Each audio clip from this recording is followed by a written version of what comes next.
우리 살아계신 하나님께 사도신경 고백하심으로 힘을 다해 예배하도록 하겠습니다. 나는 전능하신 아버지 하나님 천지의 창조주를 믿습니다. 나는 그의 유일하신 아들 우리 주 예수 그리스도를 믿습니다. 그는 성령으로 잉태되어 동정녀 마리아에게서 나시고 본디오 빌라도에게 고난을 받아 십자가에 못 박혀 죽으시고 장사된 지 사흘 만에 죽은 자 가운데서 다시 살아나셨으며 하늘에 오르시어 전능하신 아버지 하나님 우편에 앉아 계시다가 거기로부터 살아있는 자와 죽은 자를 심판하러 오십니다. 나는 성령을 믿으며 거룩한 공교회와 성도의 교제와 죄를 용서받는 것과 몸의 부활과 영생을 믿습니다. 아멘.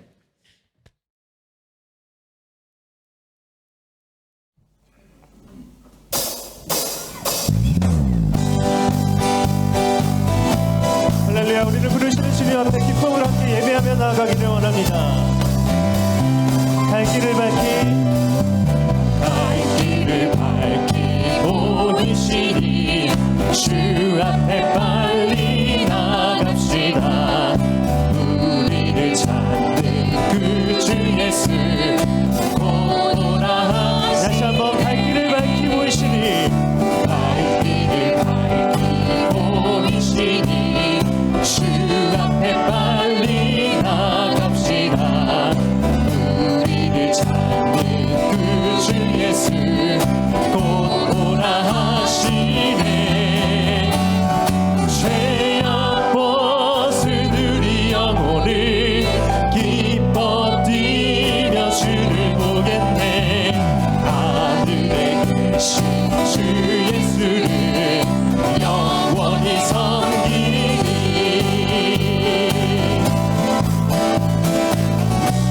우리 이전의 가사로 우리를 오라 하시는 말, 우리를 오라 하시는 말 기쁘게 듣고 순종하세.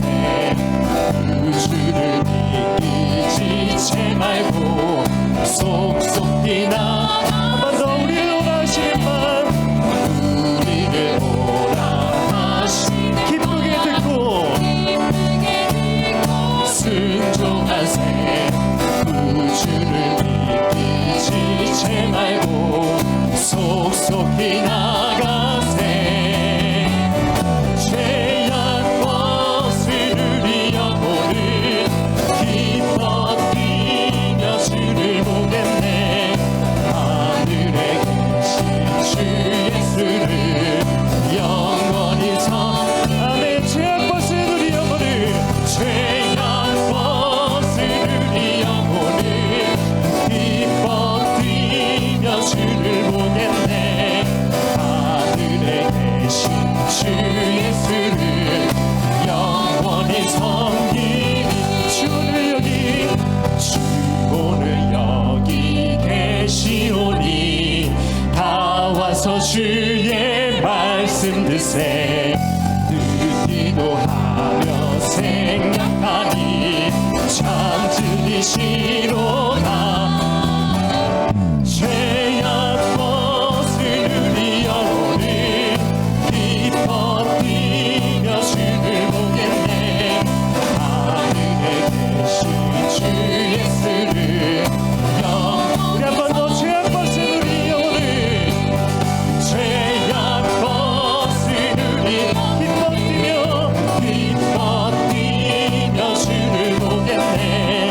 하늘에 계신 주 예수를 영원히 내게 강 같은 평화, 내게 강 같은 평화, 내게 강 같은 평화 넘치네. 내게 강 같은 평화, 내게 강 같은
이것이 영원한 삶 이것이 영원한 삶 참 하나님과 그 아들 아는 삶 이것이 영원한 삶 이것이 영원한 삶 내가 주 안에 주는 내 안에 늘 거하는 삶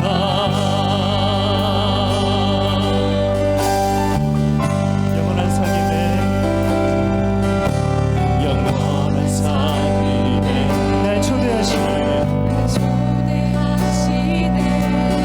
주님을 누리며 사는 것 날 지으신 대로 날 부르신 대로 주님과 함께 걷는 삶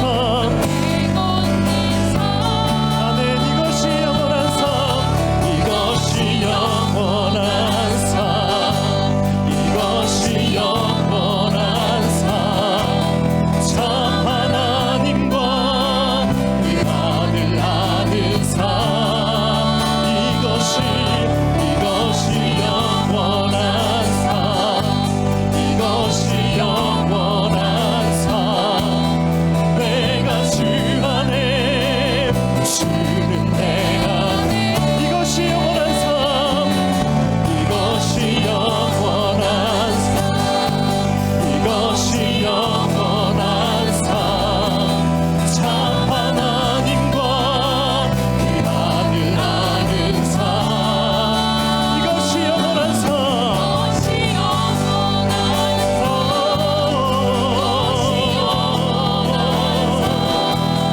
내가 주 안에 주는 내 안에 늘 거하는 삶 예배합니다 찬양합니다 주님만 날 다스리소서 예배합니다 찬양합니다 주님 홀로 높임 받음 예배합니다 찬양합니다 주님만 날 다스리소서 예배합니다 찬양합니다 주님 홀로 높임 받으소서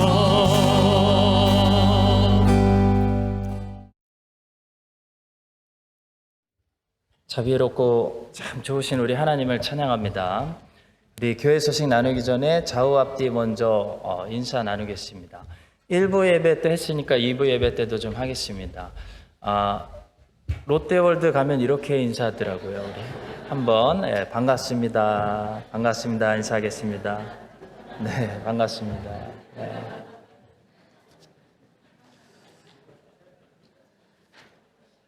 네, 참 모이니까 참 좋습니다. 오늘 지난주에 새로 오셨는데요. 오늘 다시 소개하도록 하겠습니다. 우리 강호영 집사님 친구 분께서 오클랜드에서 오클랜드 이민자이신데 이제 크라이스처치로 이주하셨다고 합니다. 우리 반재희 성도님 어디 계십니까? 한번 일어나시면 우리가 인사하겠습니다. 네, 저 뒤에 계십니다. 반갑습니다. 좋은 도시로 잘 오셨습니다. 자, 오늘 교회 소식 많습니다. 우리 주보 뒷면 한번 봐주시고요. 교회 소식 함께 나누도록 하겠습니다. 12월 이제 한 해도 우리가 마무리하고 있는데요. 25일 올해 성탄절은 토요일입니다. 토요일 성탄절에 11시 반 아침에 성탄절 예배 빨간불이면 드리지 못하고요. 지금처럼 오렌지 불이나 초록 불이면 모여서 드리도록 하겠습니다. 성만찬과 세례, 성례를 나누도록 하겠습니다. 송구의 영신 예배도 마찬가지입니다. 빨간불이 아닐 경우에 우리가 31일 11시 반 밤에 모여서 예배 드리도록 하겠습니다. 본 교회는 현재 1부, 2부 예배에 백신 패스 체제 시스템을 적용해서 예배 드리고 있습니다. 1부, 2부 예배를 참석하실 경우는 꼭 백신 패스를 소지해 주시기를 부탁드리겠습니다. 본 교회는 백신 패스가 없으신 분들이나 혹시 백신 접종을 못 받으신 분들을 배려해서 3부 예배를 준비하고 있음을 말씀드립니다. 주일 헌금은 오셔서 헌금함에 드리셔도 되고요. 주일 온라인 헌금으로 드려주셔도 되겠습니다. 한 해를 마무리하면서 기도라는 주제를 가지고 특별 새벽 기도하고 있습니다. 많이 나오시고 혹시 못 나오신 분들은 못 나오셔도 전체 카톡에 제가 매일 새벽 말씀 올려드리는데요. 하루에 한 번씩 꼭 묵상하시고 한 해를 기도로 하나님 앞에서 잘 마무리할 수 있는 우리 교회 될 수 있기를 바랍니다. 성가대가 오늘부터 다시 시작합니다. 신호등의 불이 오렌지 불이나 파란 불일 경우에는 성가대가 서서 하나님께 예배하도록 하겠습니다. 지휘자가 오늘부터 새롭게 교체되었음을 간구드립니다. 그동안 너무나 잘 섬겨주신 우리 백승진 전도사님, 박수는 예배 중에 하나님께만 드리고요. 우리 하트를 한번 날려드리도록 하겠습니다. 저기 계신 것 같은데 전도사님 사랑합니다. 네, 그동안 감사합니다. 박수는 치지 않겠습니다. 박수는 하나님께만 치도록 하겠습니다. 하트 날려드렸습니다. 오늘부터 우리 이난희 집사님 새롭게 수고해 주시겠습니다. 집사님, 네, 집사님 사랑합니다. 감사합니다. 네. 자, 새신자 교육 과정이 8월 달에 락다운 들어가면서 2주하고 멈췄습니다. 그래서 새신자 양육 과정 내년도 1월부터 다시 재개하도록 하겠습니다. 저와 아내가 70대 이상 되시는 허브 목회자 대신방은 마쳤습니다. 근데 70대 이상 허브에 등록하지 않으신 분도 있는 거 저희들이 잘 알고 있습니다. 그래서 기다려 주시면은 저희가 시간 되는 대로 또 신방하도록 하고요. 학교가 이제 방학하기 때문에 제가 아이들이 딸려 있습니다. 그래서 1월과 2월 개학할 때까지는 집중적으로 저만 아내는 아이들과 있고 저만 우리 가장들 중심으로 60대 분들 신방하도록 하겠습니다. 화요 여성 중보 기도 제가 방학하지 않고 기도하겠습니다. 큰 소리를 쳤는데요. 죄송합니다. 지금 60대 신방 집중하는 것이 더 우선이라고 판단되어서 방학 동안에 제가 신방하고요. 일단 여성 중보 기도는 방학 들어가도록 하겠습니다. 네, 양해해 주시기를 부탁드리겠습니다. 성탄절 예배 때 유아 세례나 입교 받으시기 원하신 분들 신청 받고 있습니다. 또 12월 24일 크리스마스 이브 때 저녁 9시부터 12시까지 우리 중고등부 아이들이 집집 이렇게 방문하면서 새벽송 이렇게 한다고 합니다. 그래서 그 카톡방에 제가 신청서 올려드렸는데요. 거기 작성하시고 제출 누르시면은 우리 중고등부 아이들 또 이렇게 찬양하고 방문하는데 신청할 수 있겠습니다. 많이들 신청해 주시기를 바라겠습니다. 이번 주에 감사한 교우 소식이 있었습니다. 우리 강호영 집사님, 이상아 집사님, 건강한 둘째 딸 강이비아, 이름이 너무 세련돼서 깜짝 놀랐습니다. 강이비아가 지난 7일에 새벽에 건강하게 잘 태어났습니다. 우리 강 권사님 축하드립니다. 네, 많은 축하 격려 부탁드리겠습니다. 사도행전 4장 18절부터 31절의 말씀입니다. 사도행전 4장 18절부터 31절의 말씀입니다. 자, 18절부터 31절까지 우리 한 목소리로 합독하겠습니다. 그들을 불러 경고하여 도무지 예수의 이름으로 말하지도 말고 가르치지도 말라 하니 베드로와 요한이 대답하여 이르되 하나님 앞에서 너희의 말을 듣는 것이 하나님의 말씀을 듣는 것보다 옳은가 판단하라. 우리는 보고 들은 것을 말하지 아니할 수 없다 하니 관리들이 백성들 때문에 그들을 어떻게 처벌할지 방법을 찾지 못하고 다시 위협하여 놓아주었으니 이는 모든 사람이 그 된 일을 보고 하나님께 영광을 돌림이라. 이 표적으로 병 나은 사람은 40여세나 되었더라. 사도들이 노임에 그 동료들에게 가서 제사장들과 장로들의 말을 다 알리니 그들이 듣고 한 마음으로 하나님께 소리를 높여 이르되 대주제여 천지와 바다와 그 가운데 만물을 지은 이시오 또 주의 종 우리 조상 다윗의 입을 통하여 성령으로 말씀하시기를 어찌하여 열방이 분노하며 족속들이 허사를 경영하였는고 세상의 궁왕들이 나서며 관리들이 함께 모여 주와 그의 그리스도를 대적하도다 하신 이로소이다. 과연 헤롯과 본디오 빌라도는 이방인과 이스라엘 백성과 합세하여 하나님께서 기름 부으신 거룩한 종 예수를 거슬러 하나님의 권능과 뜻대로 이루려고 예정하신 그것을 행하려고 이 성에 모였나이다. 주여 이제도 그들의 위협함을 굽어 보시옵고 또 종들로 하여금 담대히 하나님의 말씀을 전하게 하여 주시오며 손을 내밀어 병을 낫게 하시옵고 표적과 기사가 거룩한 종 예수의 이름으로 이루어지게 하옵소서 하더라. 빌기를 다음에 모인 곳이 진동하더니 무리가 다 성령이 충만하여 담대히 하나님의 말씀을 전하니라. 아멘.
하나님을 찬양합니다. 오늘은 사도행전 강의 7번째 시간으로 시작되는 박해라는 제목으로 사도행전 4장 말씀을 설교하도록 하겠습니다. 사도행전 3장까지는 분위기가 좋았습니다. 근데 이제 사도행전 4장부터 교회를 향한 박해가 시작되는데요. 사실 교회는 항상 박해를 받았고 또 다양한 그룹으로부터 박해를 받았습니다. 참 다양한 그룹이 교회를 박해했다는 것은 이 하나님의 교회를 박해하는 일에 관해서는 온 세상이 서로 친구가 되고 하나가 되고 연합된다는 것을 보여주는 거죠. 자, 오늘 이 사도행전 4장 본문에 기록된 박해는 누구의 박해였을까요? 유대인들의 정부라고 할 수 있는 산헤드린의 박해에 대한 기록입니다.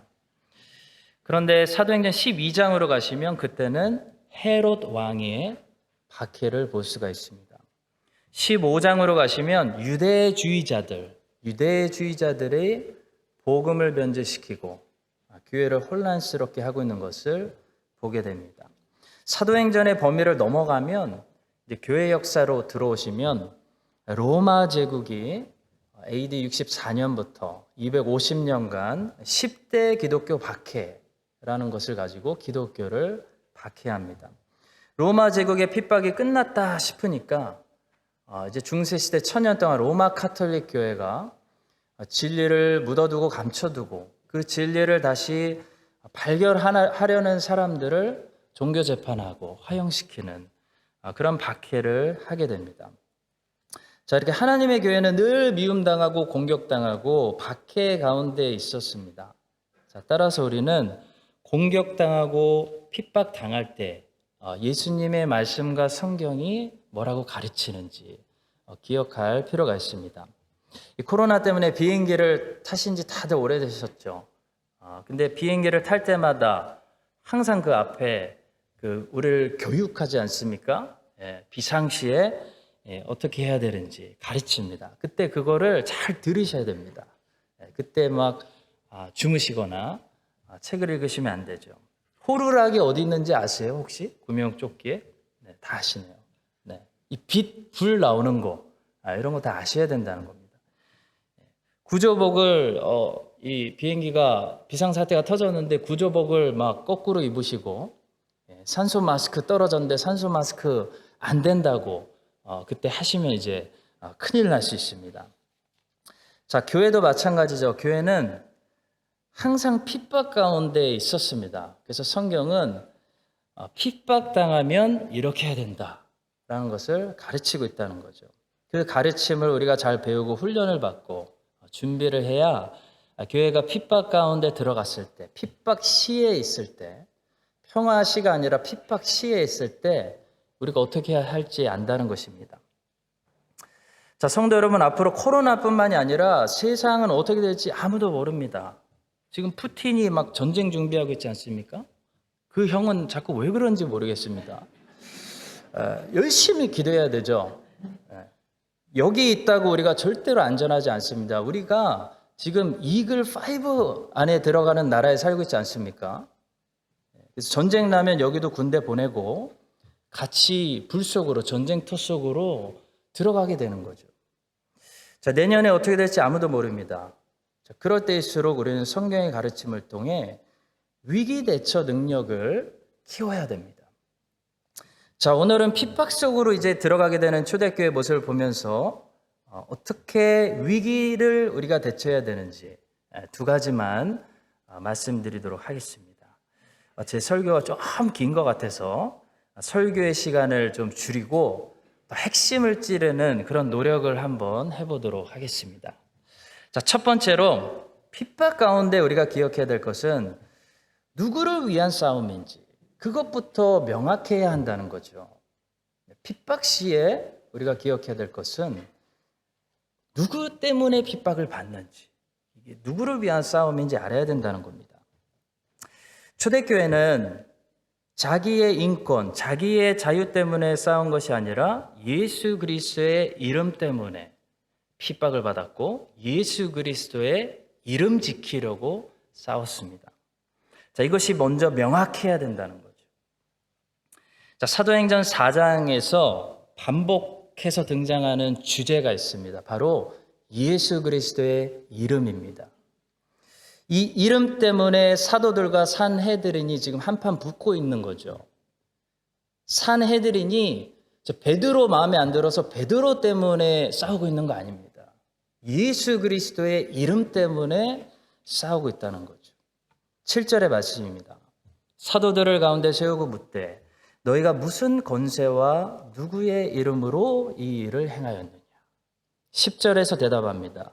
너희와 모든 이스라엘 백성들은 알라. 너희가 십자가에 못 박고 하나님이 죽은 자 가운데서 살리신 나사렛 예수 그리스도의 이름으로 이 사람이 건강하게 되어 너희 앞에 섰느니라.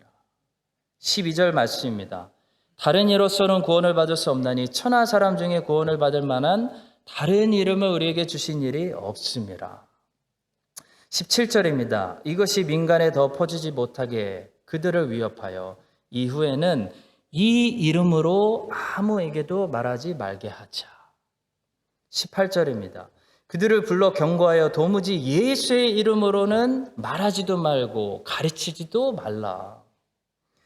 결론적으로 30절입니다. 손을 내밀어 병을 낫게 하시옵고 표적과 기사가 거룩한 종 예수의 이름으로 이루어지게 하옵소서. 사도행전에서 일어나고 있는 이 싸움이 보이시죠? 무엇을 위한 싸움입니까? 사도들과 유대인 정부가 서로 기싸움하고 영적 싸움하고 하라, 하지 마라, 지키려고 하는 건 뭐죠? 예수 그리스도의 이름이라는 겁니다. 사도들이 목숨 걸고 싸우면서 지켜내려고 한 것은 자기 자유, 자기 인권이 아니었다는 거죠. 사도들이 목숨 걸고 싸우면서 지킨 것은 예수 그리스도의 이름입니다.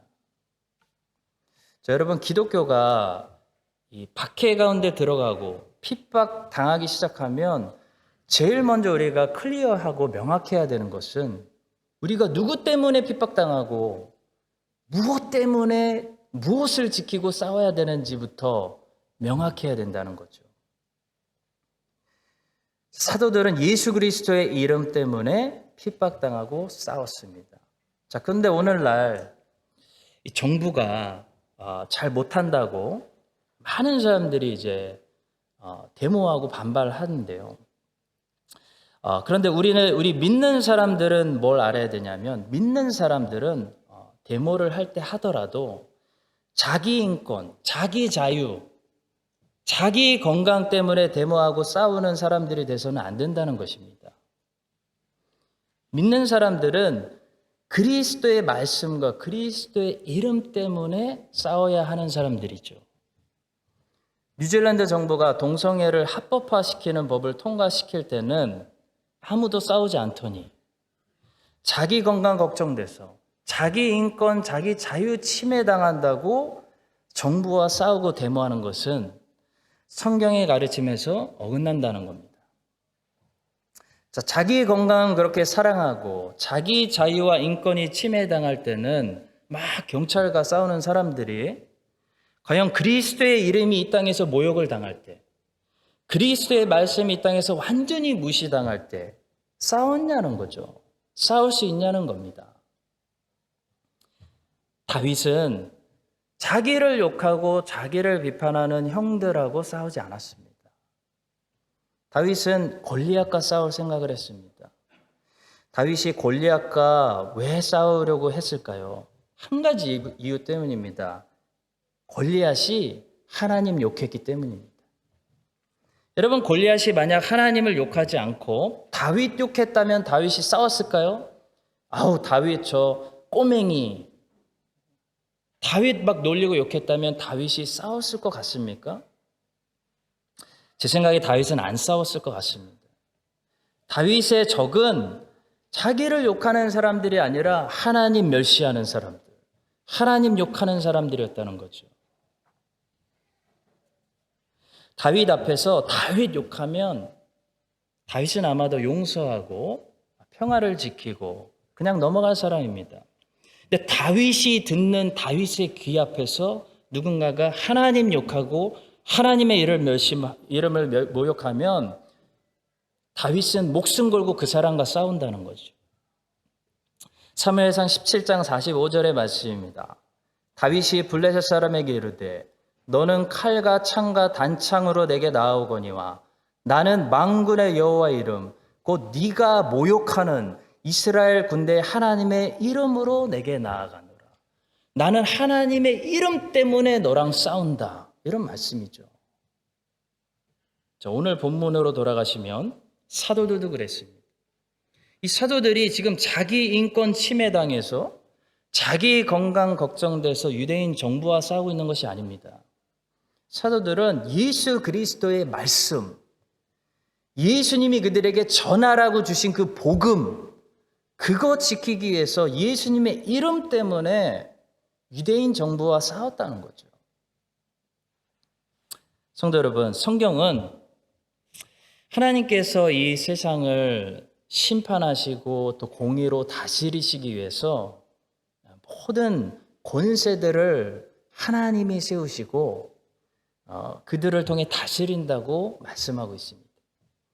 그래서 우리는 하나님의 말씀에서 어긋나는 지침과 법이 아닌 이상 하나님이 세우신 권세자들에게 순종해야 되는 책임을 성경은 요구하고 있습니다. 그것이 하나님의 말씀이죠.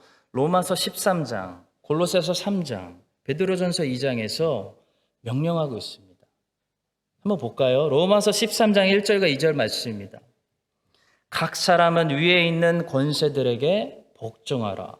권세는 하나님으로부터 나지 않음이 없나니 모든 권세는 다 하나님께서 정하신 바라. 그러므로 권세를 거스르는 자는 하나님의 명을 거스름이니 거스르는 자들은 심판을 자취하리라. 골로새서 3장 18절, 20절 그리고 22절입니다. 아내들아 남편에게 복종하라. 이는 주 안에서 마땅하니라. 자녀들아 모든 일에 부모에게 순종하라. 부모가 잘할 때만 아니요 모든 일에 부모에게 순종하라. 이는 주 안에서 기쁘게 하는 것이니라. 종들아 모든 일에 육신의 상전들에게 순종하되 사람을 기쁘게 하는 자와 같이 눈가림만 하지 말고 오직 주를 두려워하여 성실한 마음으로 하라. 자, 하나님이 세우신 이 권위들에 대해서 하나님 말씀에서 어긋나게 하는 것, 그것을 강제로 강요하지 않는 이상 모든 상황 속에서 순종해야 된다는 겁니다. 자, 예를 들어 남편이 아내에게 교회 가지 마. 부모가 자식에게 너는 돈 많은 남자, 돈 많은 여자한테 장가가고 시집 가. 그런 하나님의 말씀에서 어긋나는 것들을 강요하지 않는 이상 그런 것들을 제외하고 그 모든 것들에는 순종해야 된다는 겁니다. 자, 마치 다니엘과 친구들이 어떻게 됐죠? 우상에게 절해라 라는 하나님의 말씀에서 어긋나는 바벨론 왕의 명령만 제외하고 그 외의 모든 명령에 순종해서 바벨론 왕이 바벨론 땅에서 가장 신임하는 그런 종들이 되었던 것처럼 우리도 살아야 한다는 겁니다. 자, 또 베드로전서 2장 13절과 14절의 말씀입니다. 인간의 모든 제도를 주를 위하여 순종하되 혹은 위에 있는 왕이나 혹은 그가 악행하는 자를 징벌하고 선행하는 자를 포상하기 위하여 보낸 총독에게 하라. 여러분, 베드로와 바울이 위에 있는 총독, 왕 이런 얘기를 꺼내면서 위에 있는 권세에게 순종하라는 주님의 말씀을 우리에게 전해줄 때 당시 로마 황제가 네로였다는 사실을 기억하시기 바랍니다. 자, 무조건 모든 법과 말에 순종하라는 것이 아닙니다. 하나님의 말씀에서 어긋나지 않은 것들은 다 순종하라는 것입니다. 그러면 하나님의 말씀에서 벗어나는 명령을 내릴 때, 하나님 말씀에서 어긋나는 것들을 강요할 때는 어떻게 해야 될까요? 오늘 그때는 사도행전 4장으로 와야 됩니다. 사도행전 4장이 우리에게 답을 제공하죠. 19절입니다. 베드로와 요한이 대답하여 이르되 하나님 앞에서 너희 말을 듣는 것이 하나님의 말씀을 듣는 것보다 옳은가 판단하라. 자, 그래서 성도 여러분, 우리는 항상 우리에게 닥친 오늘의 상황들이 지금 로마서 13장, 골로새서 3장, 베드로전서 2장의 상황인지 아니면 사도행전 4장의 상황인지부터 분별해야 됩니다. 자, 뉴질랜드 정부가 교회를 탄압하고 교회에 간섭하고 도무지 예수의 이름으로 모이지도 말고 예수의 이름으로 가르치지도 말라라고 말한다면 그것은 사도행전 4장의 상황입니다. 그럴 때 우리는 예수의 이름으로 가르치지 말라는 정부의 법을 어기고 핍박당하면서 예수의 이름으로 가르치라는 예수님의 말씀에 순종해야 하는 것입니다. 자, 그러나 반대로 뉴질랜드 정부가 지금처럼 교회를 간섭하지 않고 종교의 자유를 이 땅에서 지켜주고 법적으로 지켜주고 있으면서 하나님의 말씀에서 어긋나지 않는 법들을 통과시킬 때는 하나님의 백성들은 로마서 13장과 골로새서 3장과 베드로전서 2장의 말씀에 하나님께 순종하기 위해서 법을 지켜야 된다는 거죠. 선한 시민이 되어야 된다는 거죠. 이 두 상황을 우리가 구별해야 한다는 것입니다. 자, 성도 여러분, 정부가 동성애를 합법화시키고 낙태법을 통과시키며 하나님 말씀에서 어긋나는 법을 만드는데도 그리스도인들이 싸우지 않고 침묵하는 것은 하나님의 말씀에 우리가 직접적으로 불순종하는 것입니다. 자, 그런데 반대로 정부가 그리스도의 이름으로 금하지 않았는데도 나의 인권 침해당하고 내 자유 빼앗긴다고 생각해서 자기 자유 지키려고 자기 건강 걱정돼서 정부와 싸우는 일은 똑같이 하나님이 세우신 권위에 순종하라는 하나님의 말씀에 불순종하는 것입니다. 자, 성도 여러분, 사도들은 자기 이름 지키려고 싸우지 않았습니다. 그들은 예수 그리스도의 이름 위에서 싸웠습니다. 그들은 무조건 유대인 정부에 항의하는 운동가들이 아니었습니다. 그들은 예수의 이름을 산헤드린이 금했기 때문에 그때부터 싸운 것이지 무조건 대제사장이라고 무시하고 그러지 않았다는 겁니다. 자, 초대교회는 어땠을까요? 초대교회는 로마 제국에서 역사적인 사실입니다. 가장 도덕적이고 가장 선하고 로마 제국에 꼭 필요한 시민들, 그런 훌륭한 시민들이었지 반정부 단체가 아니었다는 겁니다. 자, 그러나 로마 황제가 우상에게 분향하라는 법을 내릴 때는 목숨 걸고 하나님 말씀 순종하기 위해서 지키지 않았다는 거죠. 자, 여러분과 제가 어떻게 해야 될까요? 핍박 시기에 누구를 위한 싸움인지부터 명확해야 됩니다. 나를 위한 싸움인가? 예수 그리스도를 위한 싸움인가? 무엇을 지키기 위해서 우리는 싸우는 것인가? 사도들처럼 구약시대 다윗처럼 나의 자유, 내 인권, 내 이름을 위해서 싸우는 사람들이 아니라 예수 그리스도를 향한 핍박 위해서 싸우고 그리스도의 복음을 지키기 위해서 싸우고 그리스도의 이름을 지키기 위해서 싸울 수 있는 그런 멋진 그리스도의 사람들이 될 수 있기를 간절히 소망하고 축복합니다. 자, 두 번째입니다. 핍박 시기에 들어갈 때 우리가 기억해야 될 것은 기도하는 것입니다. 다른 답 없습니다. 핍박이 일어나면 기도해야 됩니다. 자, 본문에 보시면 산헤드린 유대인 정부가 사도들을 위협하고 예수 이름 불법이라는 공개적으로 예수 이름으로 사역하는 것을 금지시키고 그들을 풀어줬습니다. 자, 그랬더니 이 사도들이 그 다음에 뭐 했죠? 24절의 말씀입니다. 그들이 듣고 한 마음으로 하나님께 소리를 높여 이르되 대주제여 천지와 바다와 그 가운데 만물을 지으신 하나님 하면서 교회가 기도하는 데 힘썼다는 거죠. 성도 여러분, 교회를 향한 세상에 박해가 일어나면 그때 정말 기도해야 됩니다. 기도하면 우연 같은 일들이 일어나게 됩니다. 어떤 여인이 남편을 일찍 사별하고 혼자서 자녀들을 어렵게 키우고 있었습니다. 근데 어느 날 갑자기 국세청에서 세금을 안 냈다고 세금 내라는 고지서가 날아왔습니다. 이 부인은 남편이 이미 오래전에 이 세금을 냈다는 것을 알았기 때문에, 기억이 났기 때문에 열심히 영수증을 찾아보았지만 아무리 뒤져도 찾을 수가 없었습니다. 이 만만치 않은 상당한 금액의 세금을 부인은 낼 수 있는 넉넉한 환경이 아니었기 때문에 잠시 낙심해가지고 의자 옆에 쭈그리고 앉아서 정말 서러워서 울면서 하나님께 기도했습니다.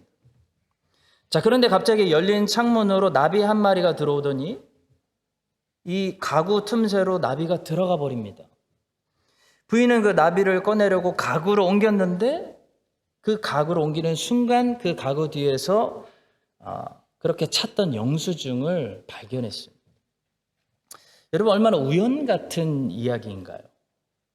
근데 중요한 것은 뭔지 아십니까? 기도하는 자에게는 이런 우연 같은 기적의 섭리들이 이상하게 많이 역사한다는 겁니다. 미국에서 어떤 용접공이 도시에서 꽤 떨어진 곳에서 용접을 하고 있었습니다. 근데 그날따라 같이 일하던 사람들이 다 먼저 가버리고 이분만 혼자 남게 되었습니다. 근데 일을 끝마치려고 혼자 남아서 열심히 용접을 하고 있었는데 용접을 하다가 그만 흙이 무너져 내려서 이 사람이 완전히 흙더미에 갇히게 되었습니다. 다행히 산소 용접 마스크를 쓰고 있어서 간신히 숨을 쉬면서 얼마 동안은 버틸 수 있었다고 합니다. 근데 점점 이제 해도 지고 호흡이 불편해지고 심장이 막 답답해지고 있는 그런 상황인데 워낙 도시에서 소외된 곳이라 그리고 그 사람들이 이미 다 그날따라 퇴근했기 때문에 이제 나는 꼼짝없이 이렇게 죽게 되는구나 그런 생각을 하고 있었습니다. 자, 그런데 이 용접공은 기도할 수 있다는 사실을 생각해냅니다. 그래서 하나님께 기도했습니다. 하나님, 살려주세요. 살아날 방법이 없습니다. 누군가를 좀 보내주십시오. 자, 그런데 그가 점점 의식을 잃어갈 때쯤 그 친구인 트럭 운전사가 일하고 집으로 돌아가다가 갑자기 그 친구 생각이 났다고 합니다. 그래서 그가 일하던 곳으로 다시 차를 돌렸고 다시 돌아가 보니까 흙이 무너져 있는 것을 발견하고 곧바로 이 친구를 구조해서 가까스로 살아나게 되었다고 합니다. 자, 성도 여러분, 기도하면요, 나를 위해서 누군가가 움직이기 시작합니다. 왜냐하면 하나님께서 명령하시기 때문입니다.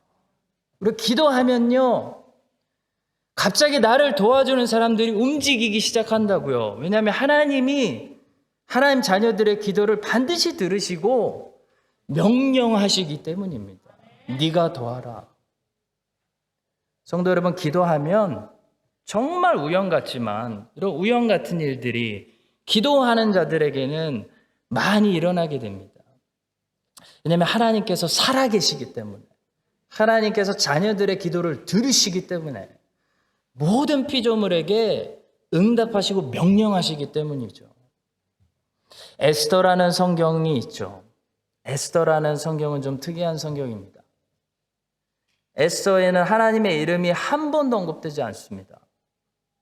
에스더 성경은 위기에 몰린 이 유대인들이 지금 몰살당하기 직전에 기도를 통해 하나님의 기가 막힌 구출하심으로 살아나는 그런 이야기입니다. 에스더 성경은 기도하는 자들에게 얼마나 우연 같은 일들이 기가 막히게 많이 일어날 수 있는지를 가장 잘 보여주는 그런 은혜의 성경입니다. 에스더 안에 우연 같은 일이 얼마나 많이 일어나죠. 어느 날 갑자기 페르시아 왕이 잠이 오질 않습니다. 그리고 신기하게 그날따라 페르시아 왕이 신하들에게 역대 일기를 가져오라고 명령합니다. 에스더 6장 1절입니다. 그날 밤에 왕이 잠이 오지 아니하므로 명하여 역대 일기를 가져다가 자기 앞에서 읽히더니 그때 신하가 왕에게 읽어준 내용이 하필이면 신기하게도 모르드게에 관한 이야기였습니다. 모르드게가 과거에 아하수에로 왕을 암살하려는 두 내시의 계략을 고발해서 왕의 목숨을 구했던 그 이야기를 하필 왕의 신하가 그날 밤에 왕 앞에서 읽었습니다. 그리고 아하수에로 왕은 자기 목숨을 구했던 이 모르드게에게 상을 주어야겠다라는 마음을 먹습니다. 그래서 누군가를 시켜서 모르드게에게 상을 내리려고 하는데 하필 그때 궁 밖에 누가 있었냐면 모르드게를 죽이려고 계획하고 있었던 하만이 있었다는 거죠. 그래서 왕은 하만을 들어오라고 부르게 되고 하만과 대화를 나누게 됩니다. 야, 왕의 목숨을 살려준 충성된 신하가 있는데 그런 신하가 있다면 어떻게 상을 내리는 것이 가장 좋은 걸까?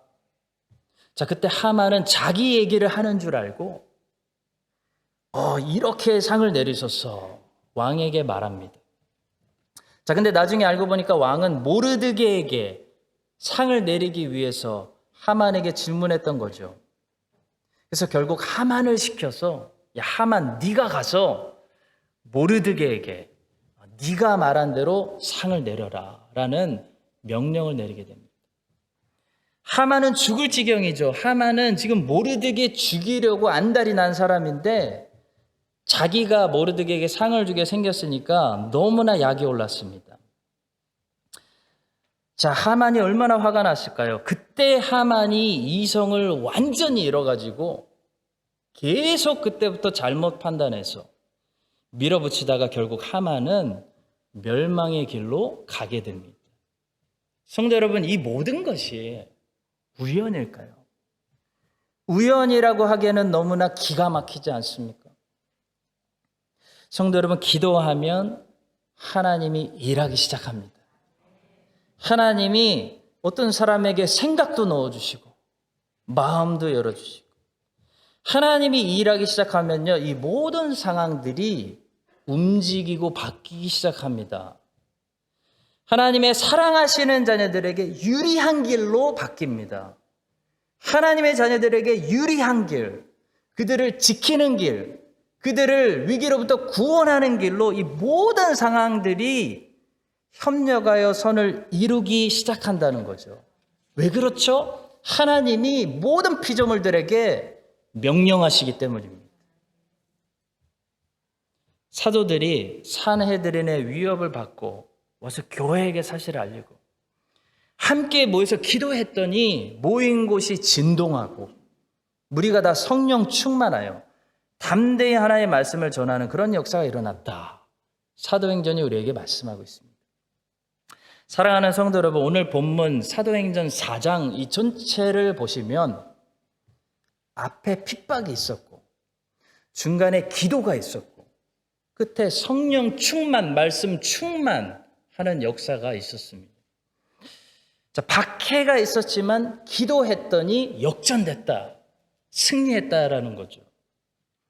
에스더 성경도 동일한 진리를 우리에게 가르치고 있지 않습니까? 유대인들을 몰살하려는 하만의 끔찍한 계략이 있었고 에스더를 중심으로 금식 기도하는, 하나님께 부르짖어 나를 정하고 기도하는 기도가 있었고 그 결과로 역전해서 유대인들이 승리하고 오히려 유대인들을 미워하던 모든 원수들이 처형당하는 그런 불임절, 그런 놀라운 결과가 있었다고 우리에게 말씀하고 있습니다. 성도 여러분, 기도하면요, 지금 이 상황이 또 핍박이 반드시 승리로 바뀝니다. 기도하면 절망이 소망으로 바뀌고 기도하면 지금 캄캄한 어둠이 어느새 거두어지고 밝은 아침이 오게 되는 것입니다. 이것이 오늘 우리에게 결론적으로 주시는 메시지죠. 하나님을 믿으라라는 것입니다. 자, 지금 한 해를 마무리하면서 우리가 특별 새벽 기도하고 있습니다. 많이 기도하러 오시고요. 혹시 못 오시면 제가 그 올려드리는 묵상, 말씀 꼭 챙겨 들으시고 집에서라도 꼭 기도하시기 바랍니다. 기도하는 백성들은 절대로 망하지 않습니다. 기도하면 새 역사가 일어납니다. 기도하면 판이 뒤집히고 역전하는 역사가 일어나는 겁니다. 여러분과 제가 기도할 때 역전의 하나님께서 우리 교회와 우리 크라이스트처치와 우리 가정들과 우리의 삶을 역전시켜 주시고 새 장을 주시고 승리하게 하시고 새롭게 하실 줄로 믿습니다. 기도하겠습니다. 기도를 통해서 핍박을 승리의 잔치로 바꾸시는 하나님을 믿고 찬송합니다. 주님, 말도 많고 탈도 많았던 2021년 한 해를 우리가 마무리하면서 모든 성도들이 믿음으로 하나님 앞에 기도하게 하시고 기도를 통해서 완전히 새로운 희망의 2022년을 맞이하는 우리 모든 삶과 크라이스트처치 안의 장로교 될 수 있도록 은혜를 베풀어 주시옵소서. 감사드리며 예수 그리스도의 이름으로 기도합니다. 아멘. 지금은 주의 백성들의 기도를 반드시 들으시는 예수 그리스도의 은혜와 하나님의 교회를 지키시고 보호하시는 하나님 아버지의 무한하신 사랑과 성령 하나님의 위로해 주시고 힘 주시는 그 역사하심이 이제 한 해를 잘 마무리하고 새로운 한 해를 준비하고 있는 이 교회와 하나님 사랑하시는 모든 자녀들과 저들의 가정 위에 이제부터 영원까지 함께 하시기를 간절히 축원드립니다. 아멘.